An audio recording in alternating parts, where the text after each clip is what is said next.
नमस्कार, NB news देख रहे हैं आप और मैं हूं आपके साथ हितेंद्र। स्वर्णिम मध्य प्रदेश छत्तीसगढ़ में आप सभी का स्वागत है।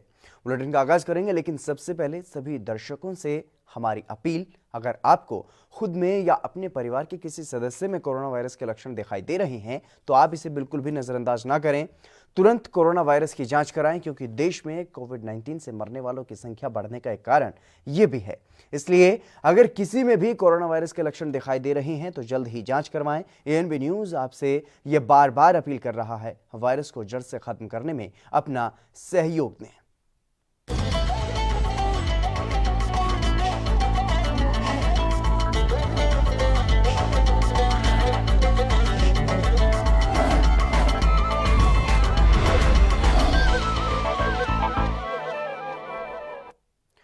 छत्तीसगढ़ में अब थर्ड जेंडर यानी कि किन्नरों को भी अनुकंपा नियुक्ति मिल सकेगी। इसके लिए मुख्यमंत्री भूपेश बघेल ने घोषणा कर दी है और साथ ही इस संबंध में सामान्य प्रशासन विभाग को दिशा निर्देश तय कर जल्द ही आदेश जारी करने के लिए भी कहा गया है। राज्य की शासकीय सेवाओं में पहले थर्ड जेंडर को अनुकंपा नियुक्ति देने का प्रावधान नहीं था। अब ऐसे शासकीय सेवक जिनकी संतान या आश्रित थर्ड जेंडर वर्ग के हैं, उनके अभिभावक की सेवा में रहने के दौरान मृत्यु होने पर उन्हें नियुक्ति दी जाएगी। मुख्यमंत्री भूपेश बघेल ने ऐसे आवेदकों की समस्याओं को देखते हुए निर्देश जारी किए हैं और थर्ड जेंडर के लिए बोर्ड का गठन करने वाला पहला राज्य भी छत्तीसगढ़ बन गया है।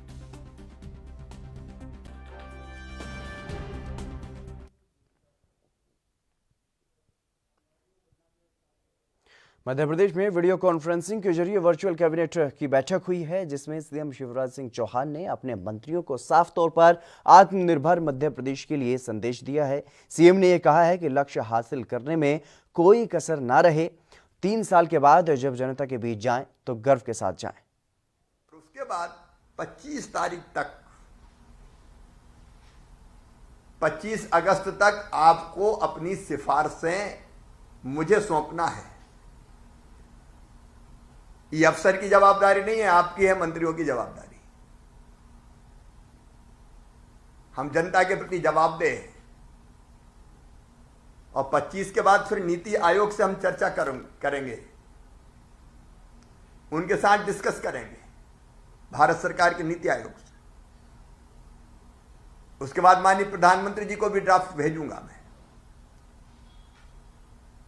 और उसके बाद हम रोड मैप पूरा फाइनल कर देंगे कि मध्य प्रदेश को आत्मनिर्भर बनाने के लिए हम ये काम करेंगे 3 साल का।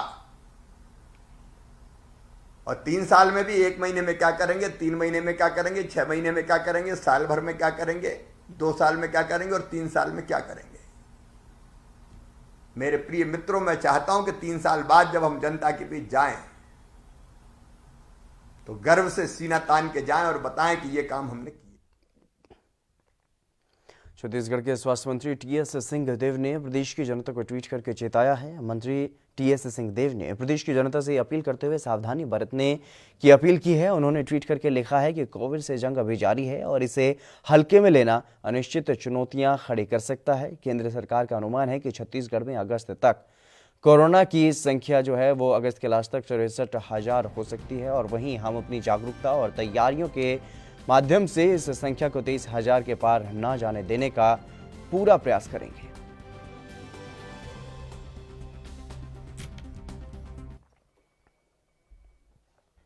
केंद्र और राज्य सरकार की तरफ से अल्पसंख्यकों के कल्याण के लिए कई योजनाएं चलाई जा रही हैं। बावजूद इसके अल्पसंख्यकों को इसका लाभ नहीं मिल पाता है। छत्तीसगढ़ के चेयरमैन महेंद्र सिंह छाबड़ा ने बातचीत के दौरान ये बताया है कि अल्पसंख्यकों के लिए तमाम तरह की योजनाएं चल रही हैं, लेकिन लोग इन योजनाओं का लाभ नहीं उठा पाते हैं। इसीलिए लोगों को जागरूक करने का काम हम कर रहे हैं, ताकि सभी लोग अपने अधिकारों को जानें और सरकार की योजनाओं का लाभ उठा सकें।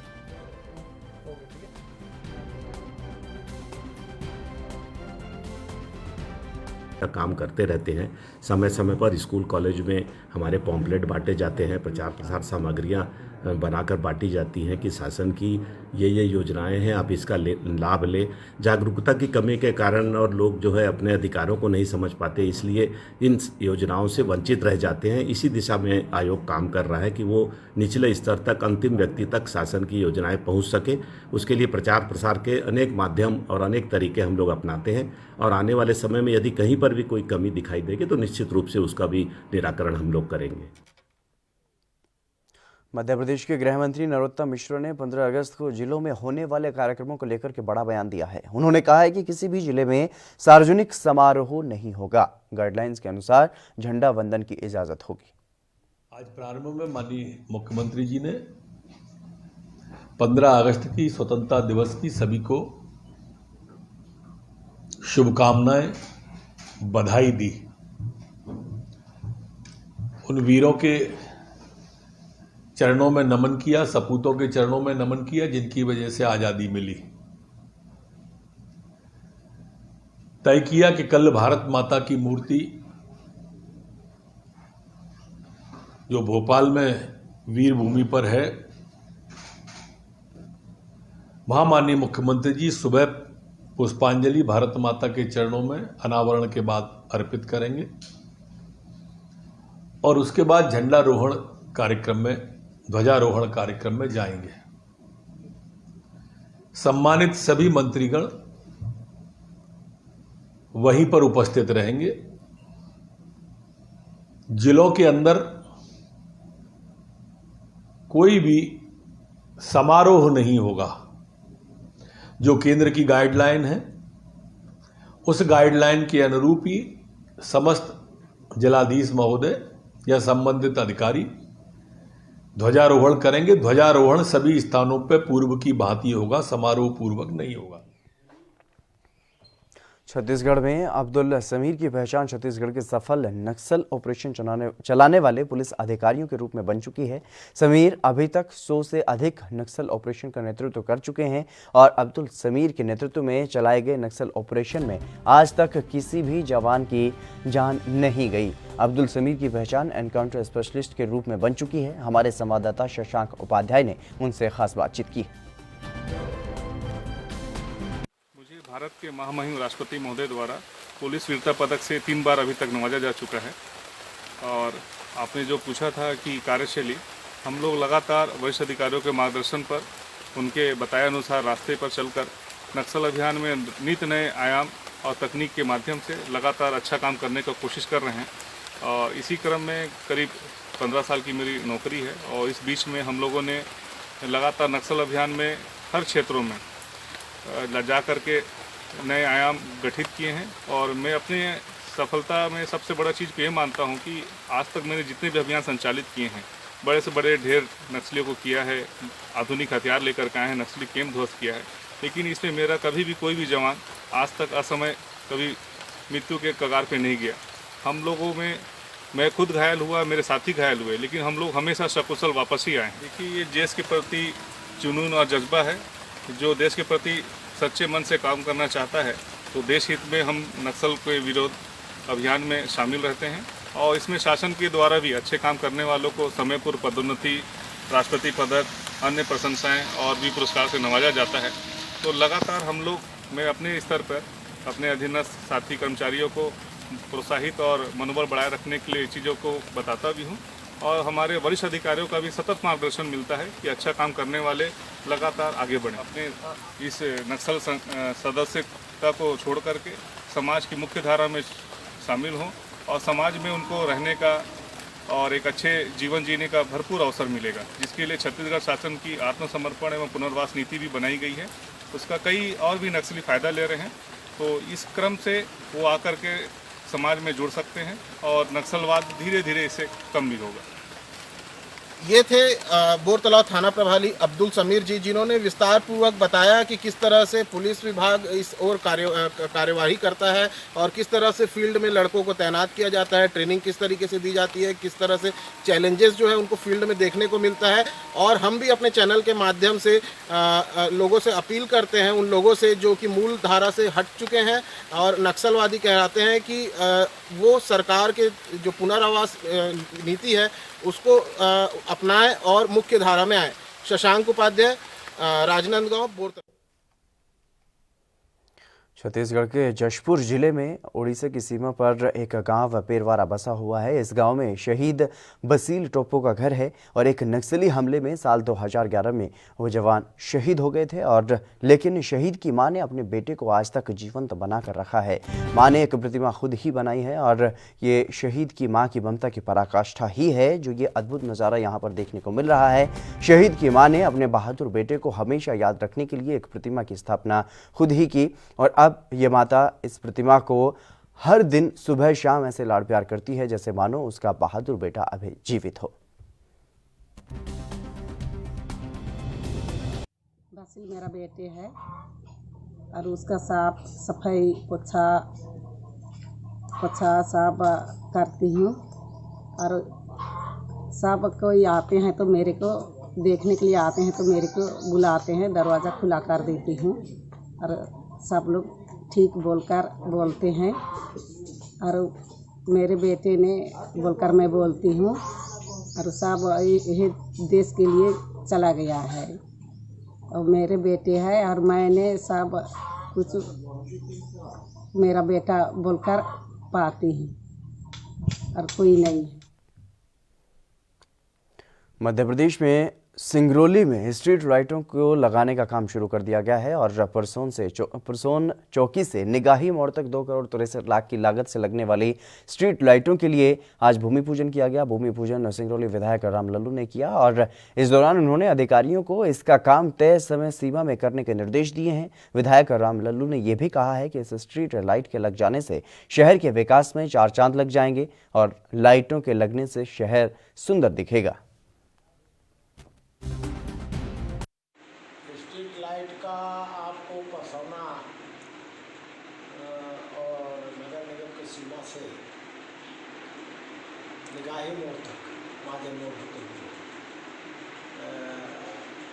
का उद्घाटन किया गया, जिसकी लागत 2 करोड़ 63 लाख और इस रोड पर स्ट्रीट लाइट लग जाने से अंधेरा जो रहता था रोड में चलने से वो एक तो साफ दिखाई देगा, चलने के लिए अच्छा होगा और एक शहर का स्वरूप भी सुंदर लगेगा। इसलिए ये बहुत बड़ी, ये कह लीजिए कि 2 करोड़ 63 लाख का ये बड़ी स्ट्रीट लाइट लग रही है। अच्छा, इसका काम विधायक जी कब तक पूर्ण होने? इसका 6 महीने के भीतर काम पूरा हो जाए। चलिए फिलहाल रुकेंगे एक छोटे से ब्रेक के लिए, जल्द हाजिर होंगे।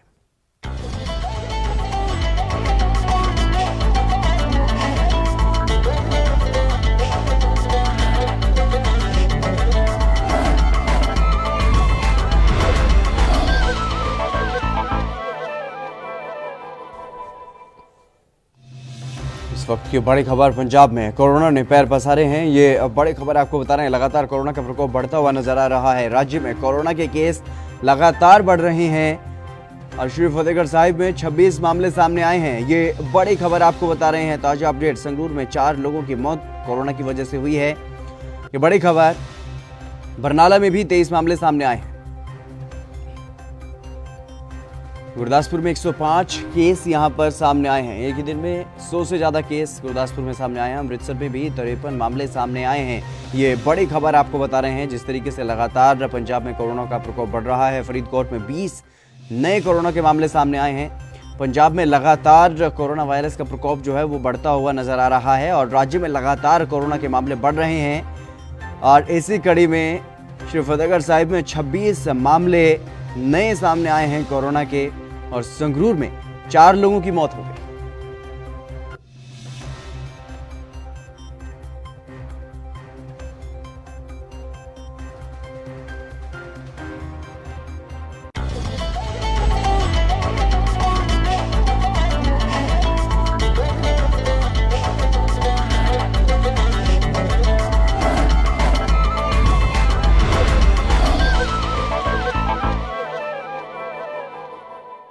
ब्रेक के बाद एक बार फिर से आप सभी का स्वागत है। खबरों में आगे बढ़ेंगे। कोरोना काल में हर किसी को परेशानी हो रही है, ऐसे में बच्चों की पढ़ाई भी प्रभावित हुई है, तो इंटरनेट पर वीडियो कॉलिंग और वीडियो कॉन्फ्रेंसिंग एक विकल्प बना।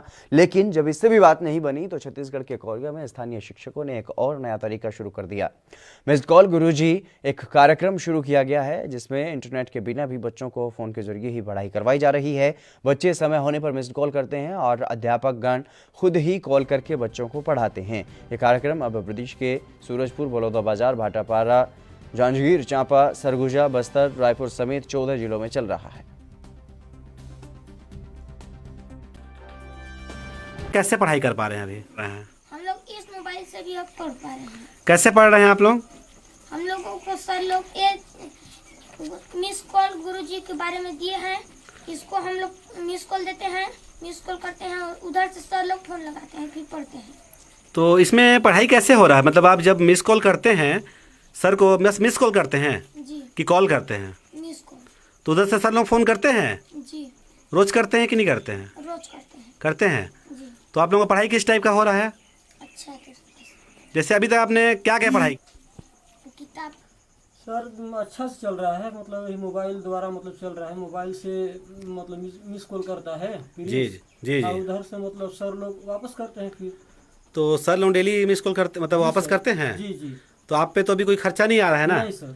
मतलब पहले जैसे शुरू में छत्तीसगढ़ शासन पढ़ाई तुम्हारे द्वार जो शुरू किया था, उसमें बच्चों को ऑनलाइन पढ़ाना था जी।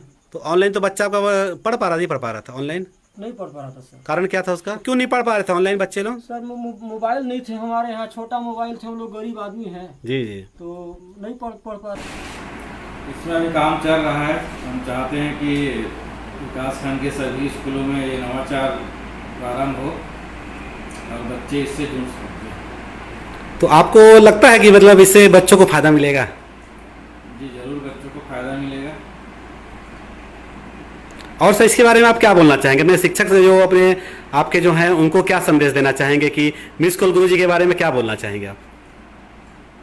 शिक्षक गौतम शर्मा द्वारा जो नवाचार प्रारंभ किया गया है मिस कॉल गुरुजी, चाहते हैं कि सभी शिक्षक अपने स्कूलों में इसको लागू करें और बच्चों को लाभ पहुँचाएं। मध्य प्रदेश के उमरिया जिले में कोरोना के नए मामले सामने आने से बिरसिंहपुर पाली थाना सील कर दिया गया है और हाल ही में 354 के पकड़े गए आरोपी की कोरोना रिपोर्ट पॉजिटिव यहां पर आई थी, जिस कारण थाने को सील कर दिया गया है। आरोपी वर्तमान में जिला जेल में कैद है, उसकी रिपोर्ट पॉजिटिव आई और पाली थाना सहित जिला जेल उमरिया में हड़कंप की स्थिति देखने को मिली। DIR के धारिया ने यह बताया है कि थाना पाली के सभी स्टाफ को क्वारंटीन किया जाएगा।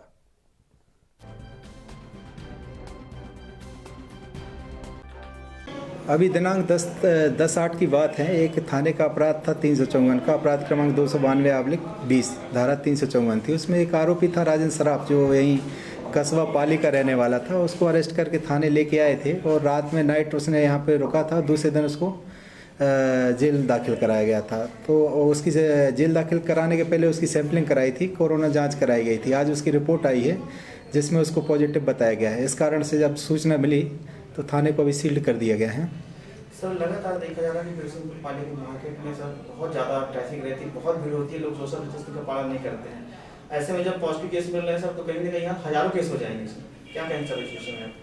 पुलिस प्रशासन तो लगातार प्रयासरत है लोगों को जागरूक करने के लिए, सोशल डिस्टेंसिंग और मास्क पहनने के लिए लगातार प्रयास करती है। रोज़ उसके लिए जाती भी है, कार्रवाई भी करती है। छत्तीसगढ़ के राजनांदगांव में पुलिस लगातार अपराधियों पर नकेल कसने की कार्रवाई कर रही है और बसंतपुर कोतवाली और साइबर सेल पुलिस ने संयुक्त कार्रवाई करते हुए 4 चोरों को गिरफ्तार किया है, जिनमें 2 नाबालिग भी हैं और मुखबिर की सूचना पर पुलिस ने यह कार्रवाई की है। इनके पास से 26 नग मोबाइल फ़ोन बरामद किए गए हैं, जिनकी कीमत करीब 2,50,000 रुपये बताई जा रही है। 5 अगस्त को मोबाइल दुकान जो सोनू मोबाइल है वहाँ पर लालबाग एरिया में वहाँ पर चोरी हुई थी, जिसमें उन्होंने FIR दर्ज करवाया था, जिसके अंतर्गत उसमें CCTV जो फुटेज आया था उससे सब चीज़ खंगाला गया। तो कुछ सस्पेक्टेड लोग थे जिससे पूछताछ की जा रही थी, जिसमें 4 लोग को गिरफ्तार किया गया है और बाकी पूछताछ करने पे पता चला कि 2 लोग जो है इसमें नाबालिग है और 2 बालिग हैं, जिसमें से तरुण पवार है और गौरव यादव है, जिसको अब आगे की कार्रवाई करके उसको जेल भेजा जाएगा। अशोकनगर जिले के चंदेरी में बरसों पुरानी गोगा नवमी पर शांतिपूर्वक गोगा सवारी वहां पर निकाली गई और हालांकि कोरोना महामारी के चलते सोशल डिस्टेंसिंग के नियमों की पालना भी की गई। बताया जाता है कि गोगा अवीर राजस्थान के देवता हैं और प्रतिवर्ष इस दिन हजारों की संख्या में लोग गोगा नवमी पर इस कार्यक्रम में शामिल होते थे, लेकिन कोरोना वायरस जैसी महामारी के चलते कार्यक्रम शांतिपूर्वक और सोशल डिस्टेंसिंग के साथ पूरा किया गया। आयोजन में सिर्फ 4 लोगों की मौजूदगी में ही हर स्थान पर पूजा अर्चना की गई।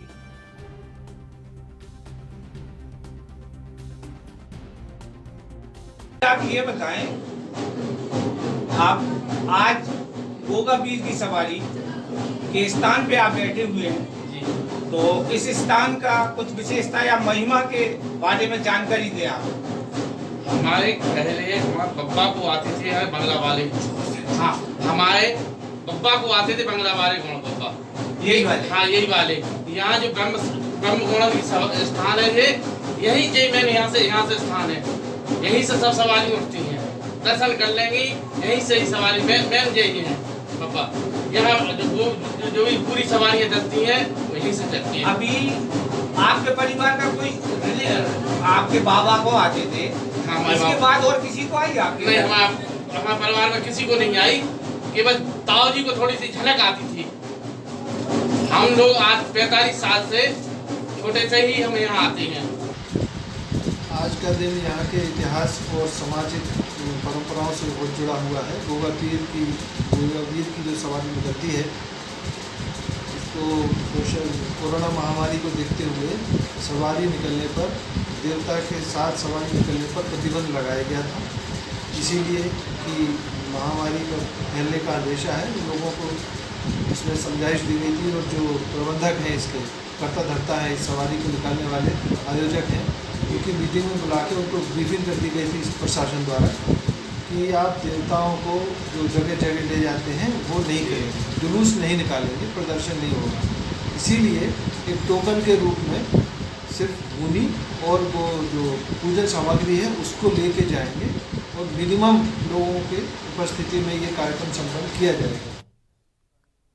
मध्य प्रदेश के खंडवा में संस्कृति और जनसंपर्क विभाग के प्रमुख सचिव शिवशेखर शुक्ला ने ओंकारेश्वर का दौरा किया और इस मौके पर उन्होंने सांस्कृतिक विभाग के तहत मंजूर किए गए कामों की तैयारियों का जायजा वहां पर लिया। उन्होंने खासतौर पर ओंकार पर्वत पर जाकर वहां आदि शंकराचार्य जी की 108 फीट ऊंची विशाल धातु प्रतिमा स्थापित करने के लिए निर्धारित स्थल का अवलोकन भी किया और साथ ही हो रहे कामों का जायजा वहां पर लिया गया। इस मौके पर संस्कृति, वन एवं पर्यटन विभाग के विभिन्न अधिकारी भी मौजूद रहे।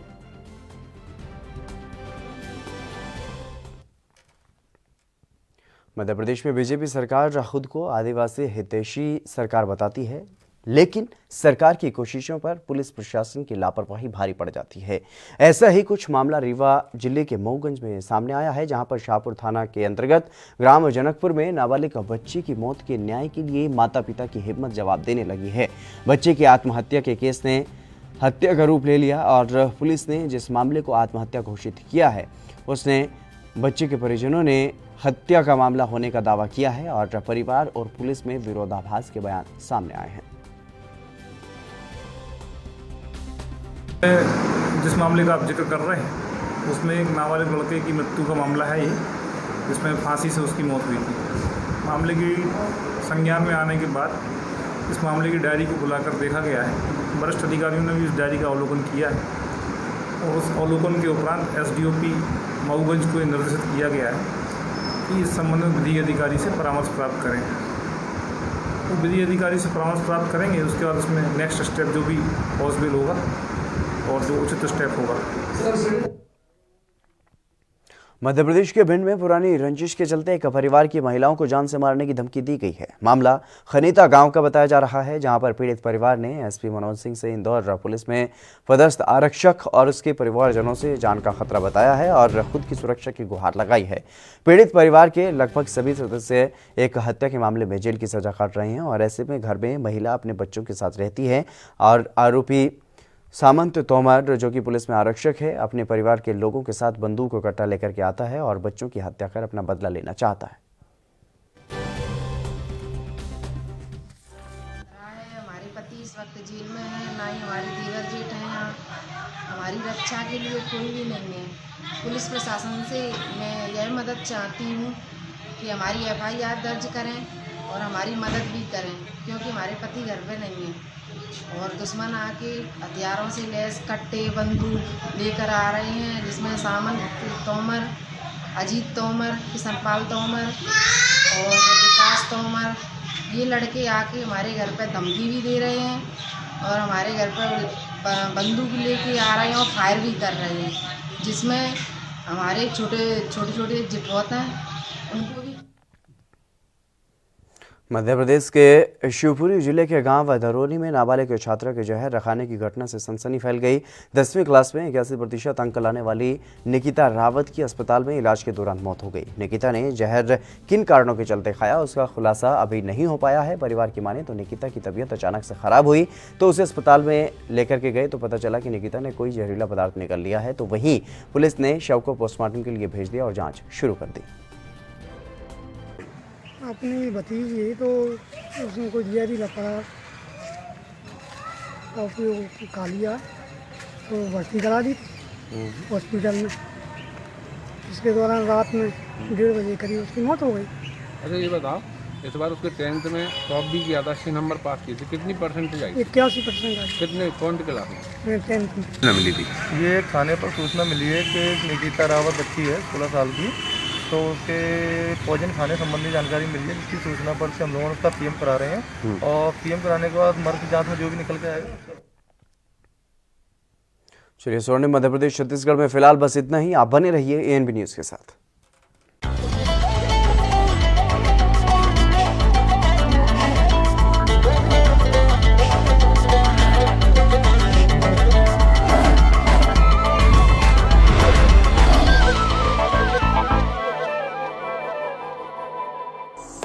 साल